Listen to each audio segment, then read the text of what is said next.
Evangelho de Marcos, capítulo 2, os versículos 13 a 22. Nesse momento eu quero convidar cada um de vocês que estão aqui para ouvirem atentamente a leitura da palavra do Senhor. E esse convite também é para todos aqueles que acompanham e assistem estas mensagens pela internet. Que Deus possa falar ao coração de cada um de nós nesse momento. Evangelho de Marcos 2, de 13 a 22. De novo saiu Jesus para junto do mar, e toda a multidão vinha ao seu encontro, e ele os ensinava. Quando ia passando, viu a Levi, filho de Alfeu, sentado na coletoria, e disse-lhe: segue-me. Ele se levantou e o seguiu. Achando-se Jesus à mesa na casa de Levi, estavam juntamente com ele e com os seus discípulos muitos publicanos e pecadores, porque estes eram em grande número e também o seguiam. Os escribas dos fariseus, vendo-o comer em companhia dos pecadores e publicanos, perguntavam aos discípulos dele: por que come e bebe ele com os publicanos e pecadores? Tendo Jesus ouvido isto, respondeu-lhes: os sãos não precisam de médico, e sim os doentes. Não vim chamar justos, e sim pecadores. Ora, os discípulos de João e os fariseus estavam jejuando.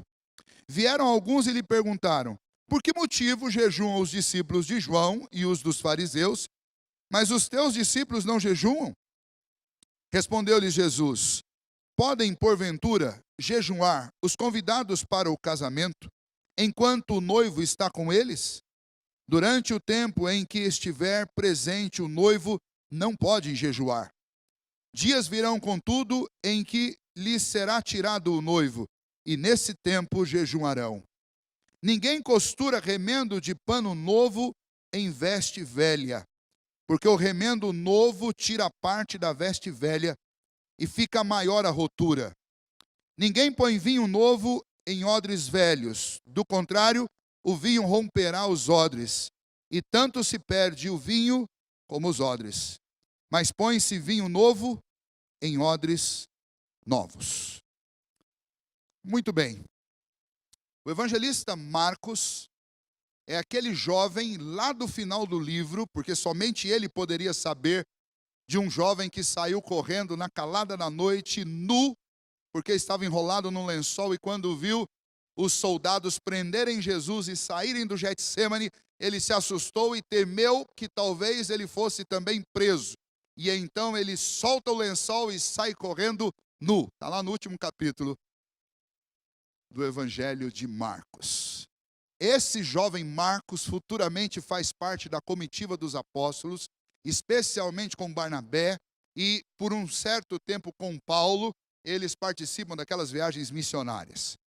Especialmente depois de algum tempo, quando a comitiva passa por uma divisão, João Marcos, ou Marcos, juntamente com Pedro, passam a caminhar juntos durante um tempo, e é provavelmente nesse tempo que Pedro deu o seu testemunho ocular a respeito do que Cristo fez, e Marcos fez um apanhado e escreveu este evangelho, que provavelmente foi o primeiro a ser escrito.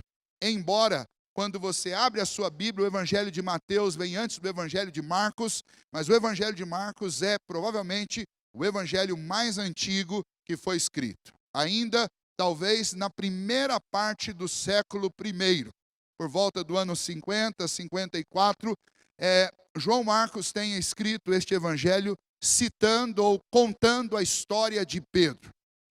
Marcos conta este evangelho com pressa. A impressão que dá é que eles estão numa jornada, como de fato eles passaram por uma jornada, e ele tinha que fazer um relato sucinto, e esse relato tinha uma urgência em ser concretizado, terminado. Então ele dá um movimento de velocidade no texto. Ele está o tempo todo dizendo: logo depois, então, depois disso, e passando eles assim, e essas palavras, essas expressões, elas dão a ideia de que é uma história muito dinâmica, muito rápida, e ela precisa ser contada também com agilidade e com velocidade. Então é isso que está acontecendo aqui. Este Marcos contou este evangelho para anunciar a salvação que Cristo veio nos oferecer. Ele precisa mostrar para os homens qual foi a missão de Jesus. E é interessante que esse assunto gera dúvida em muitos corações até hoje. Muitas pessoas até hoje não sabem por que Cristo veio.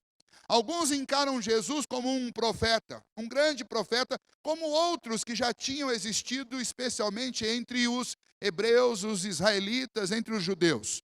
Para outros, Jesus é apenas um personagem histórico, e eles chamam Jesus de o Jesus histórico, uma personalidade extremamente importante, cativante, que trouxe um conteúdo de vida riquíssimo por sua ética, por sua pureza, por seu exercício da caridade, do seu amor e o seu conhecimento. E não passa disso. Mas para nós que cremos que Jesus é o Filho de Deus, nós temos que entender e saber qual foi a sua missão e qual o motivo pelo qual ele veio a este mundo.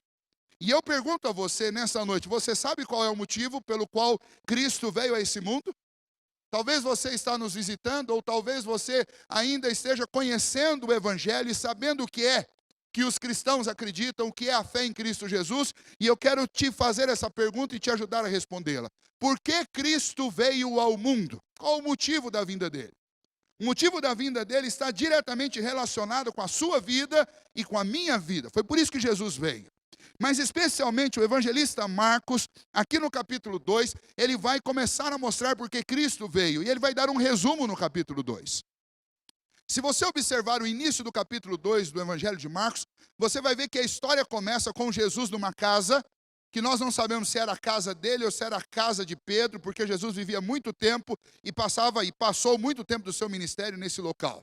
A região é a região de Cafarnaum, região onde predominantemente Jesus pregou, ensinou e curou. E Jesus está dentro de uma casa e havia uma multidão do lado de fora, porque as pessoas estavam atrás de Jesus. Desesperadamente as pessoas procuravam Jesus. E aqui eu preciso abrir um parênteses para explicar por que as pessoas procuravam Jesus. Jesus, quando começou o seu ministério num casamento, ele começou transformando água em vinho e salvando a história de um casamento, a história de um casal. E a partir daí ele começa o seu ministério, reunindo um grupo de discípulos, e Jesus começa a pregar em locais públicos. Um desses locais onde Jesus costumava pregar era dentro das sinagogas e também no templo. Jesus era um pregador, como um pregador itinerante. Ele começava a falar numa praça, as pessoas se reuniam e começavam a ouvi-lo. Quando Jesus pregava, Jesus falava com uma autoridade que os próprios mestres da lei, os religiosos e os líderes daquela época não tinham essa autoridade. Não tinham essa autoridade porque a grande maioria deles pesava a mão nas cobranças dos exercícios cerimoniais e espirituais do povo, enquanto eles próprios não se submetiam àquilo que eles exigiam do povo. Eles pesavam as cobranças sobre as pessoas, mas eles eram extremamente tolerantes com os seus próprios erros, e muitos deles foram chamados e taxados pelo próprio Senhor Jesus de hipócritas, porque eles diziam uma coisa e faziam outra, e eles não tinham autoridade. E logo no começo, quando Jesus começa a pregar nessas sinagogas, muitos desses religiosos, quando Jesus pregava, eles caíam endemoniados, e Jesus tinha que expelir o demônio deles, provando que o que movia a vida de muitos daqueles líderes religiosos não era o Espírito de Deus, nem muito menos o princípio da lei, mas o que arregimentava a vida deles e o que dirigia a vida deles eram espíritos de demônios. E então, quando Jesus começa a pregar nesses lugares, esses homens caem endemoniados, Jesus expulsa o demônio deles, e essas pessoas se veem livres daquela opressão que elas sentiam. O problema é que os religiosos que compunham aqueles núcleos da religião judaica, eles começaram a criticar Jesus, dizendo que Jesus, na realidade, trazia em si um demônio maior do que aqueles demônios que ele expulsava. E eles diziam, quem expulsa demônios senão o maioral dos demônios? Vejam o absurdo destes homens. Eles não conseguiam enxergar o que estava diante dos olhos deles, claro e patente. que a vida que eles adotaram para si não os aproximava de Deus, mas os aproximava do mal, das trevas. E então, por causa disso, Jesus começou logo no capítulo 1 de Marcos a ser perseguido. E então isso forçou Jesus a se movimentar para os desertos, para as estradas.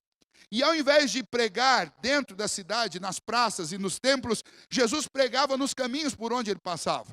E muitas vezes as multidões descobriam quando Jesus passava por uma cidade, e por mais que Jesus tentasse passar incólume por dentro de uma cidade, as multidões iam atrás dele.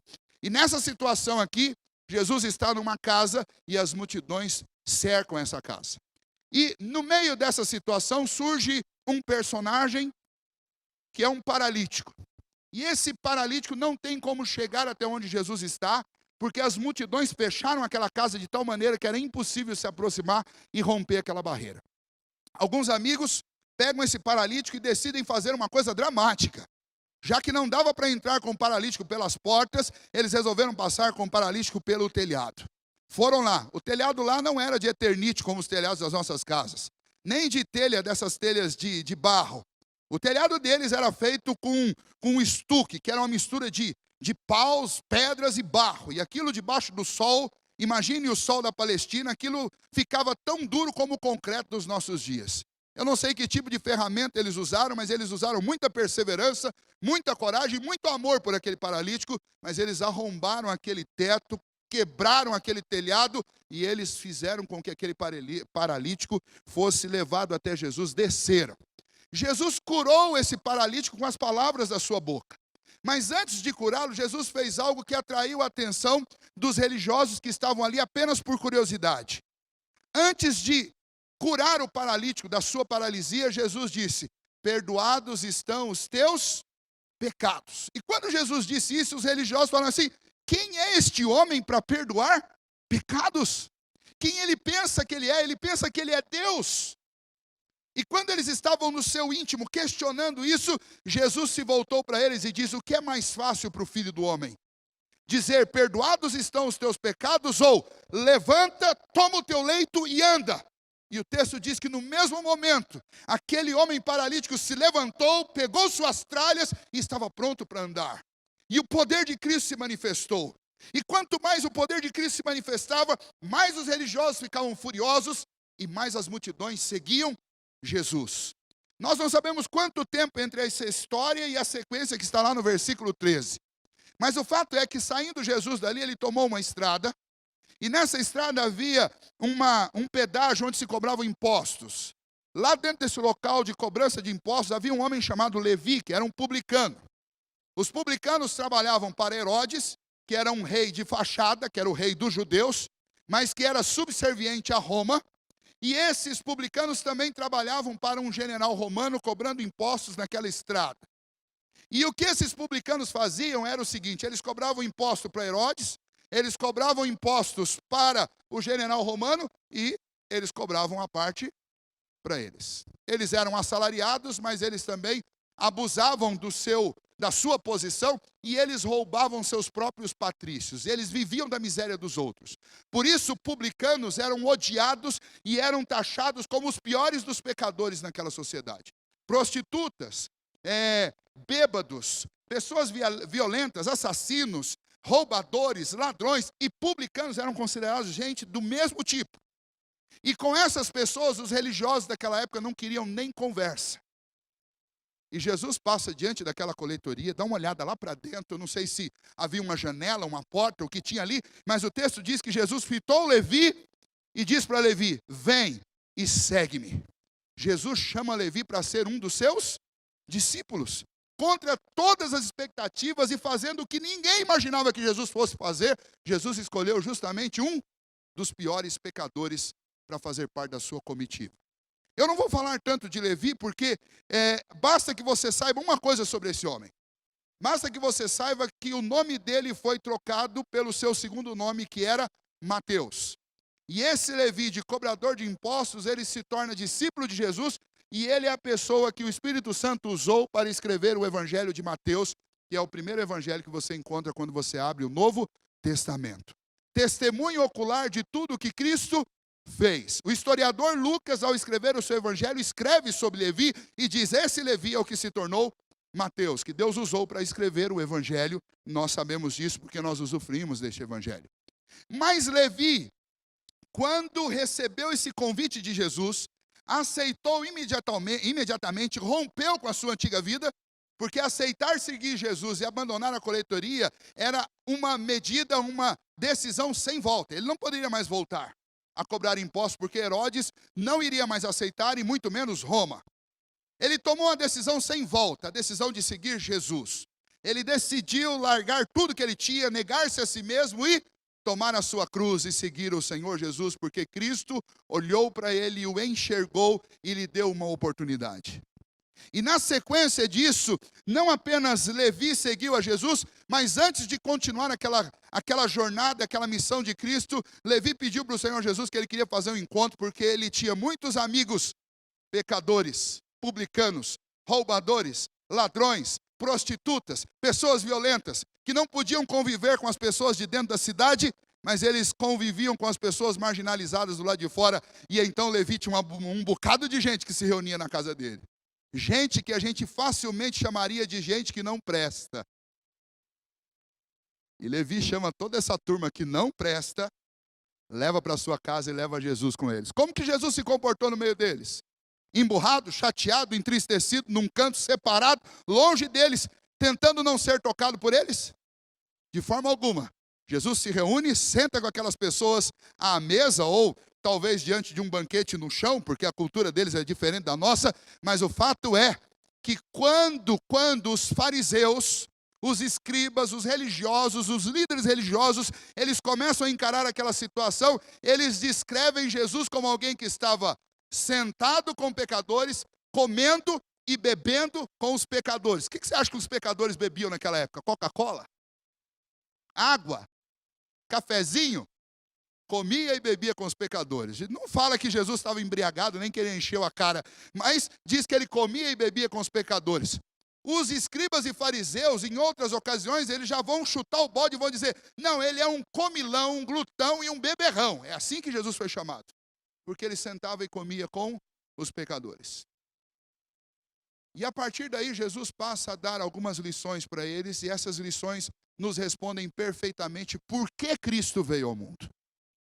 E a primeira resposta que nós encontramos ao olhar para esse texto e para essa história que eu acabei de narrar para vocês, é que Jesus veio ao mundo para salvar pecadores, e não para chamar religiosos para um clube de religiosos, para formar uma sociedade secreta, isolada e isolacionista de religiosos. Jesus veio ao mundo para salvar pecadores. Esta foi a missão de Jesus.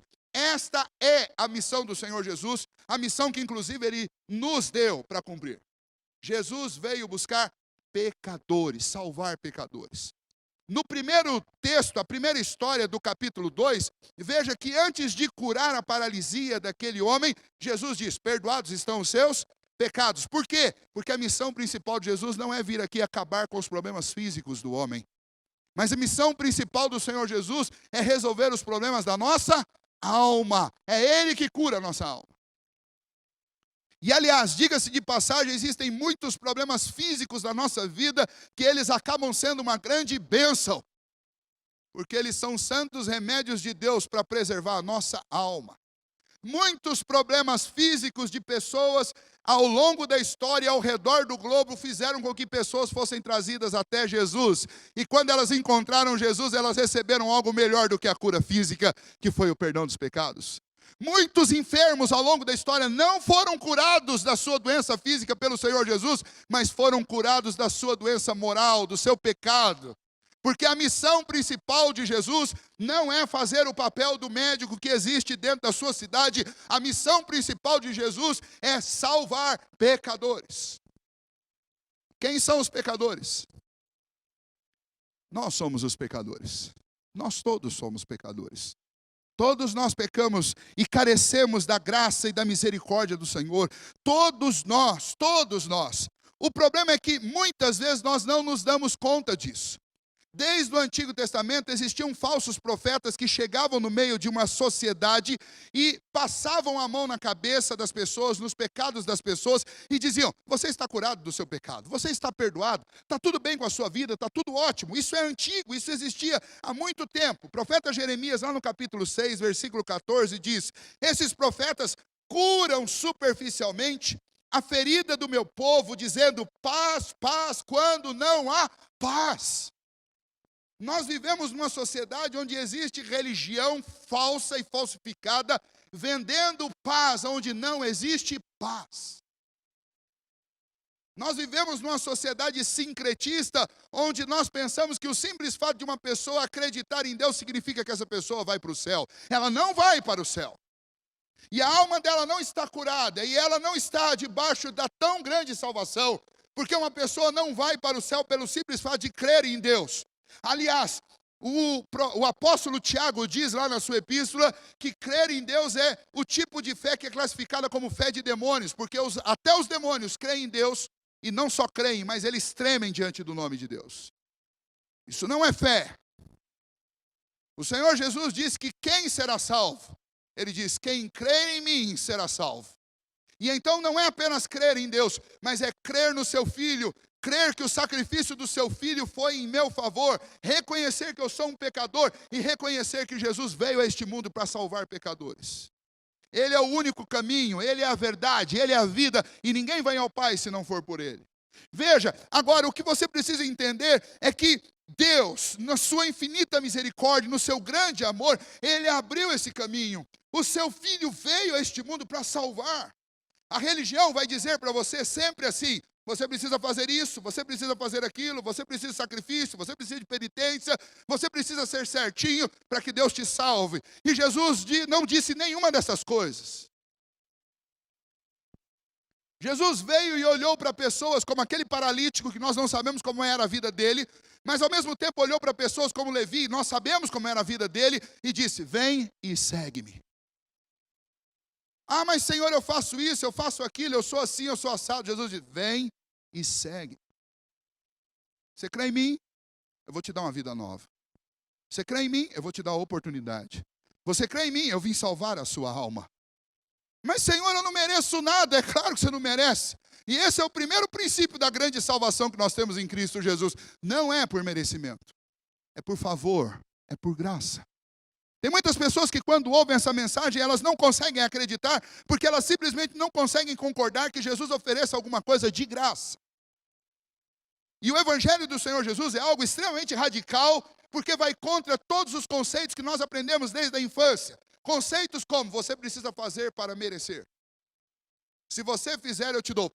Agora não existe mais isso, porque a aprovação é automática. Mas eu cresci na época em que, se quisesse ganhar uma bicicleta, tinha que passar de ano. Mas nós crescemos num mundo em que nós somos instruídos desde pequeno que nós temos que fazer por merecer. E no que diz respeito ao trabalho, é justo isso. No que diz respeito à obediência aos pais, é justo isso. Mas a gente precisa entender que nós nunca vamos conseguir fazer por merecer algum favor de Deus. Porque Ele é santo e nós somos pecadores. Porque Ele tem um código de lei para nós e nós não conseguimos cumprir. Nós fracassamos em todos os itens.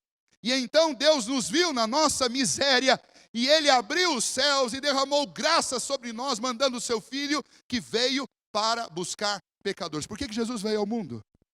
Você deve responder: Ele veio ao mundo para salvar pecadores. E não para montar um clube de religiosos. Por que eu estou dizendo isso? Porque os religiosos sempre criticaram Jesus quando Ele ofereceu graça. Ele ofereceu perdão de pecados para o paralítico, eles falaram: quem é Ele para perdoar? E aí Ele disse: vocês estão pensando que eu não tenho poder para perdoar? O que impressiona vocês? Fazer um paralítico andar? Eu faço também. Levanta e anda. E eles saíram aborrecidos. Aí mais tarde Jesus está comendo com pecadores, eles chegam lá, e Jesus vai usar uma figura que eu quero usar com vocês mais tarde, mas Jesus vai usar uma figura e vai dizer: eu estou comendo com os pecadores, por quê? Porque os sãos não precisam de médico, e sim os doentes.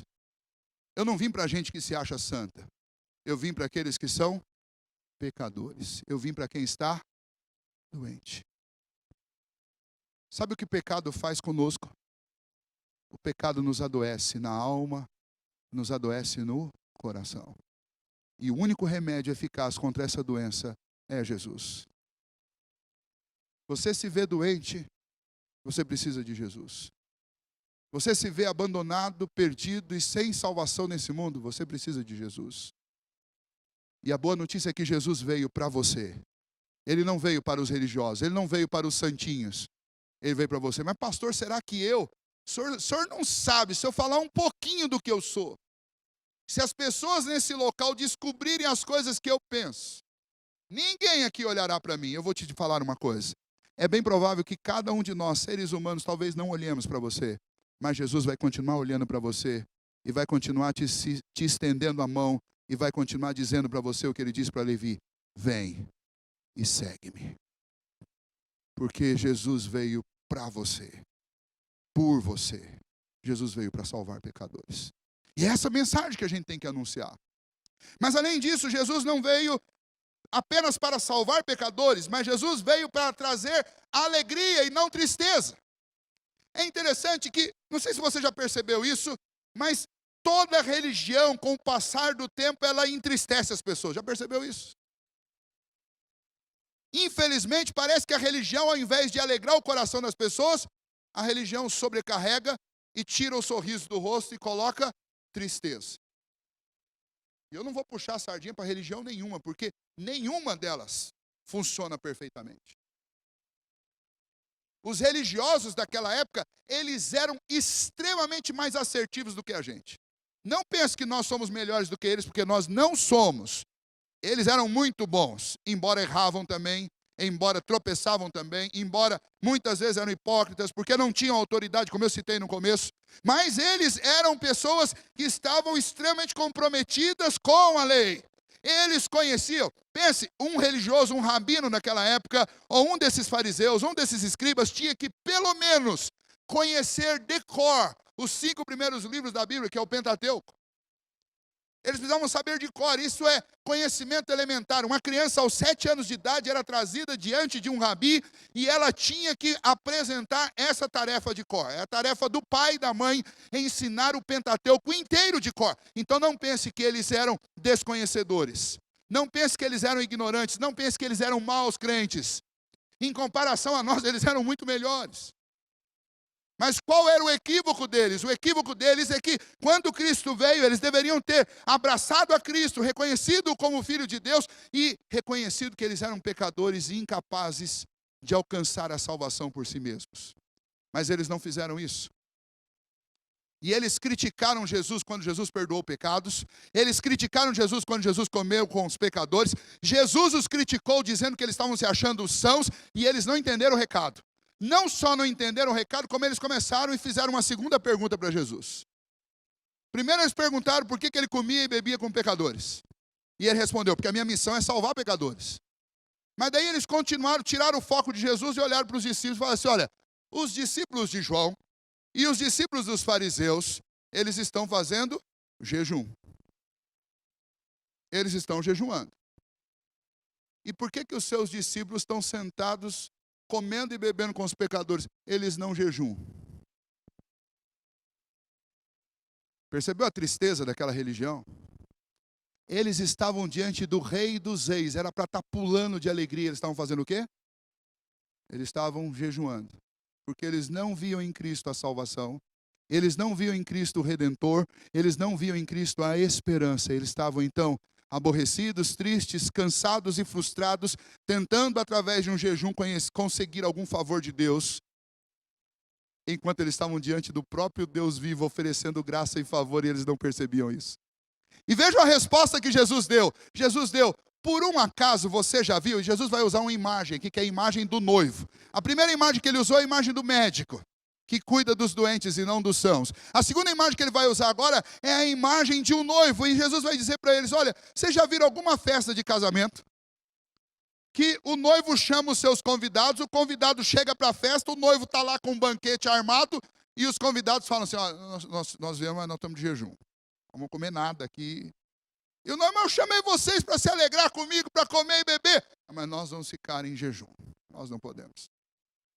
E Jesus logo indica: o noivo está com vocês. O noivo está com os discípulos. Jesus está se identificando como noivo e identificando os discípulos como a igreja, a noiva de Cristo. E está dizendo: como é que eles vão ficar em jejum na hora que o noivo está com eles?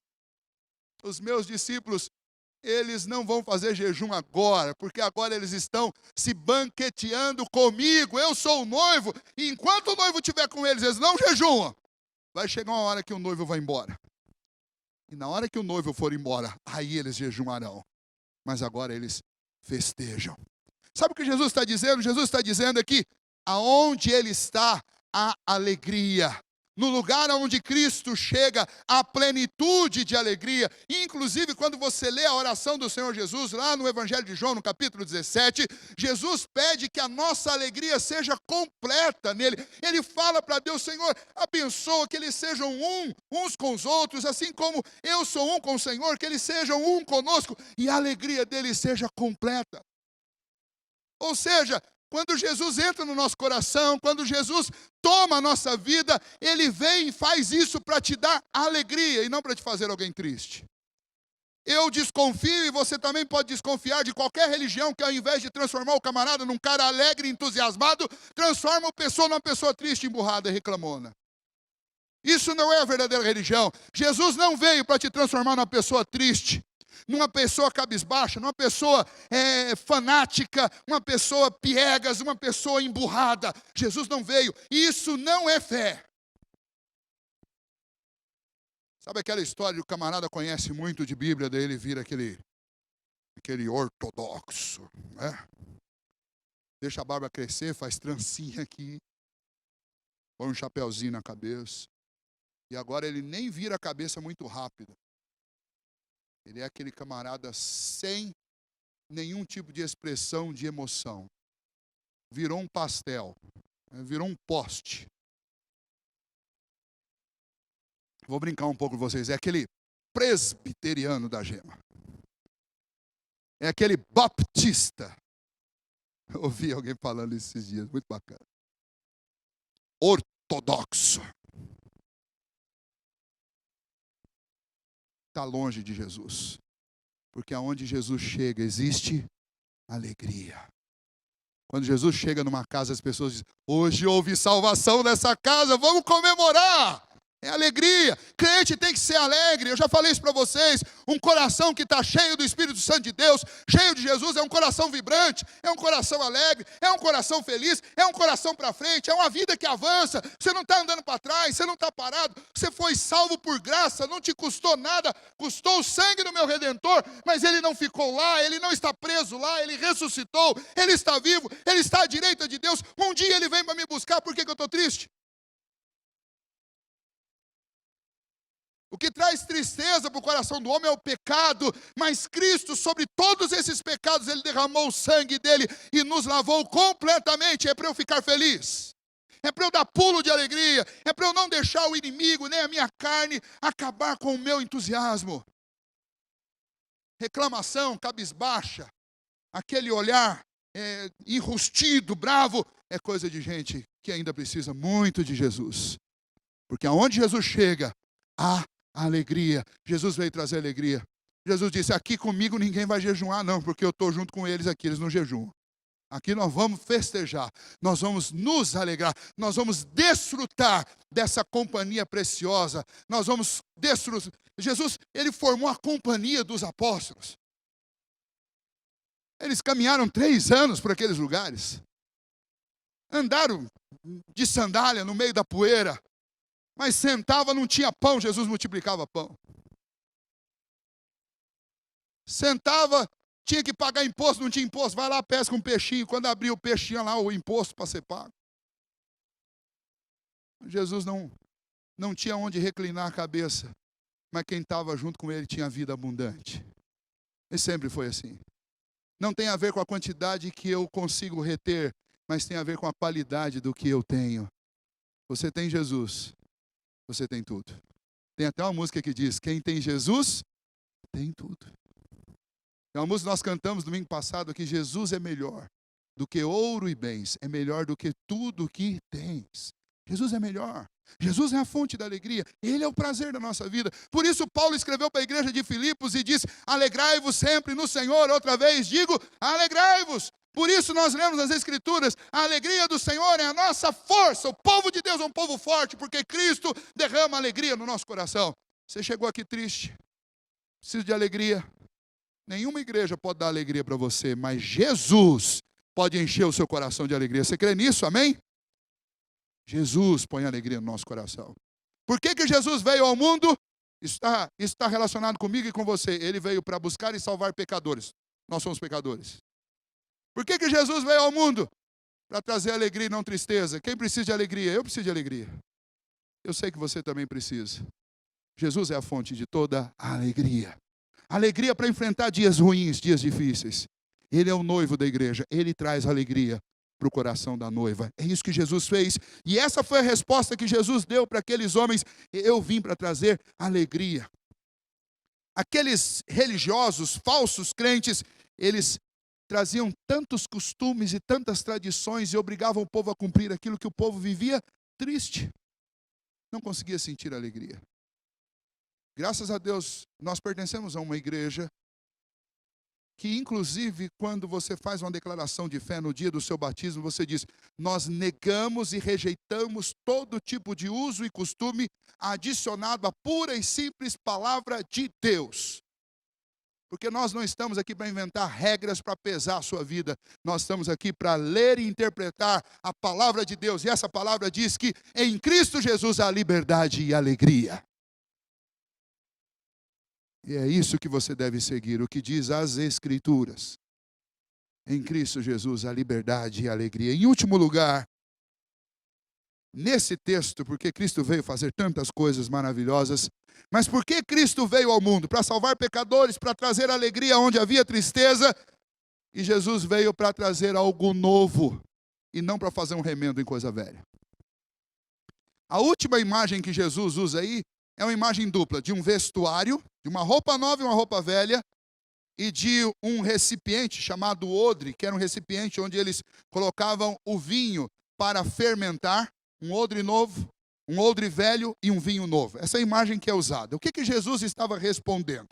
Vejam só, aqueles religiosos daquela época, eles estavam atrás de Jesus por um único motivo, não se engane, eles não queriam a salvação de Jesus, eles não criam que Jesus era filho de Deus, mas eles percebiam que existia uma coisa muito positiva. Jesus estava fazendo seguidores. E o que as religiões gostam? Gostam de seguidores. Então, a tentativa ali era o seguinte: vamos pegar alguma coisa desse profeta novo aí, esse tal de Jesus, o Nazareno, e a gente pega uma novidade dali, junta com o conteúdo velho que a gente tem, e a gente forma uma religião nova, dá uma misturada, esse pessoal que está seguindo ele, logo ele passa e eles vêm para o nosso lado. Jesus, antevendo isso, diz para eles o seguinte: olha, gente, sejam racionais. Você ganhou uma roupa nova que não tem nenhum rasgo. E você tem uma roupa nova rasgada. Aí você vai cortar a sua roupa nova para tirar um pedaço de tecido para remendar a velha? Quem em sã consciência faz isso? Não faz. Primeiro, por quê? Porque você não vai perder a roupa nova. Segundo, porque você coloca um tecido novo num tecido velho, na hora que lavar, sabe o que vai acontecer?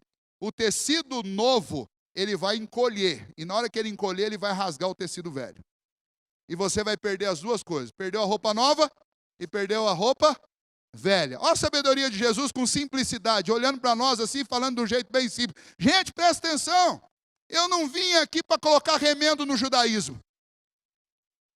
Eu não vim aqui para fazer remendo em coisa que nunca funcionou. Eu vim aqui para trazer algo novo. Eu vim aqui para trazer algo maravilhoso, novo e exclusivo para vocês. Eu vim salvar vocês pela graça. Aí você pensa, mas pastor, e o conteúdo do Antigo Testamento que os judeus seguiam? Veja, o conteúdo do Antigo Testamento, ele servia para um único motivo: nos fazer entender o tamanho do nosso fracasso em alcançar Deus por nós mesmos. A lei avultou o pecado, segundo Paulo diz.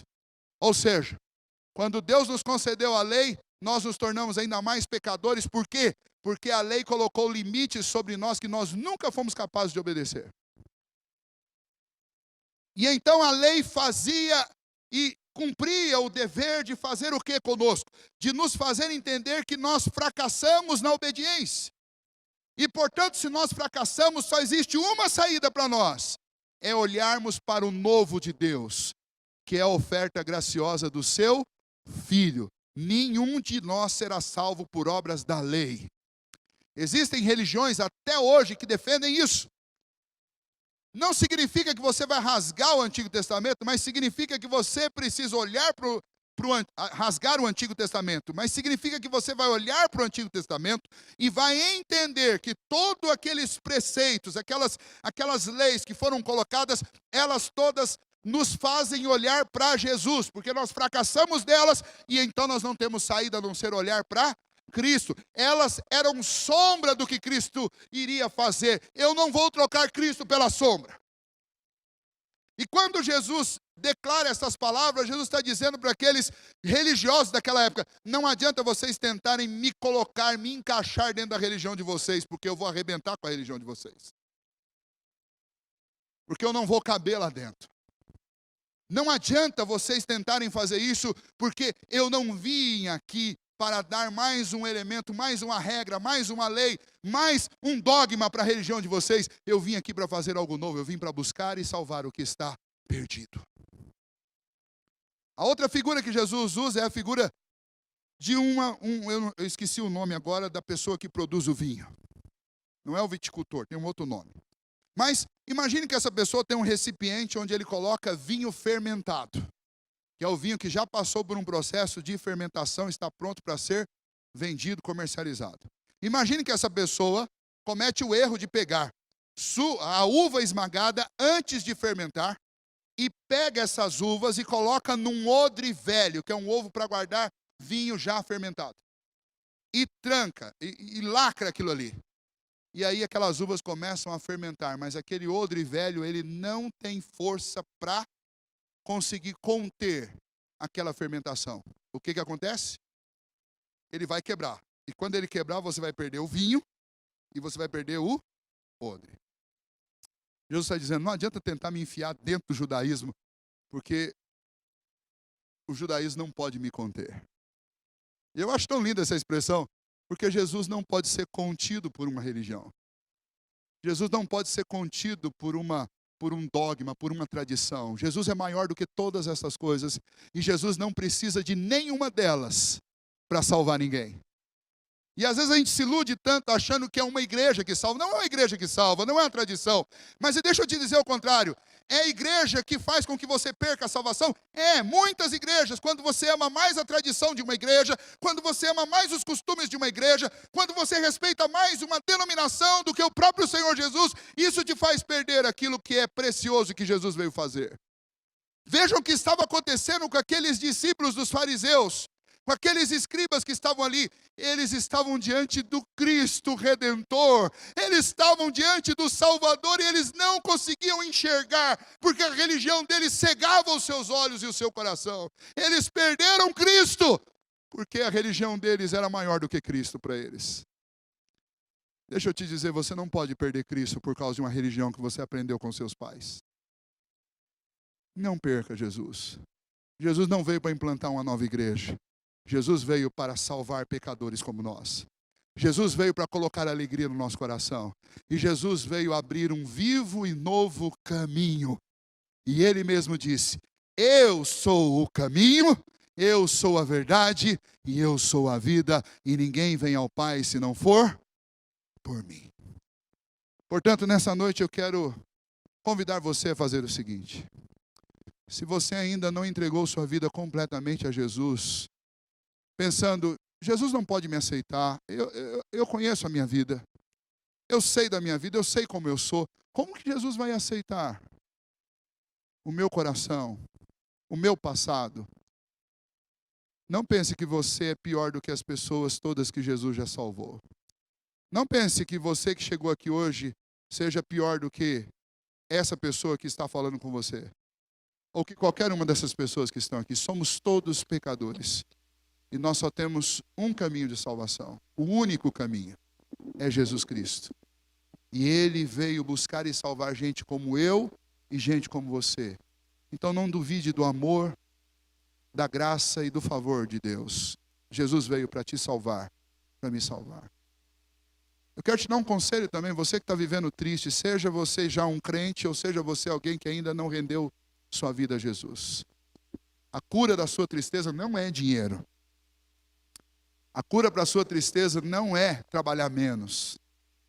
A cura da sua tristeza não é as pessoas te reconhecerem. A cura da sua tristeza não é resolver os problemas de relacionamento que você tem. A cura para a sua tristeza se chama Jesus. É Ele que alegra o nosso coração. Se Ele não colocar alegria no seu coração, qualquer outra coisa que você usar vai te dar alegria momentânea. Mas Jesus nos dá uma alegria perene, uma alegria eterna, que jamais passará. A gente pode até enfrentar lutas e dificuldades, mas há um santo contentamento dentro do coração que faz com que a gente atravesse a luta, a dificuldade, sem perder a alegria. E por fim eu quero te dar um conselho.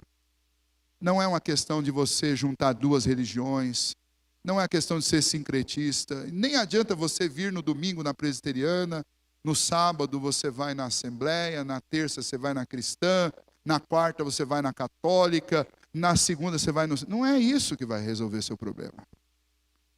Jesus é novo, Ele está acima de todas essas religiões, inclusive da nossa. Jesus Cristo é o caminho. É dele que você precisa, não é de mais uma religião. Você precisa de Jesus. Agora eu aconselho você a fazer o seguinte: teste a sua religião. Porque se o centro da sua igreja e da sua religião não for Cristo, você está no lugar errado. O dia que o centro dessa igreja deixar de ser Cristo, essa igreja não será um lugar bom para você. Porque Cristo é o centro. Ele é o único que deve receber a honra, a glória e o louvor. Ele é aquele que foi coroado sobre todas as coisas. É o Senhor de todas as coisas. A Ele nós adoramos. A Ele nós rendemos a nossa vida. Dele nós somos. E a Ele serviremos para sempre. Você quer ter uma vida diferente? Então, renda o seu coração a Jesus. Porque foi para isso que Ele veio. Para conquistar você. Amém?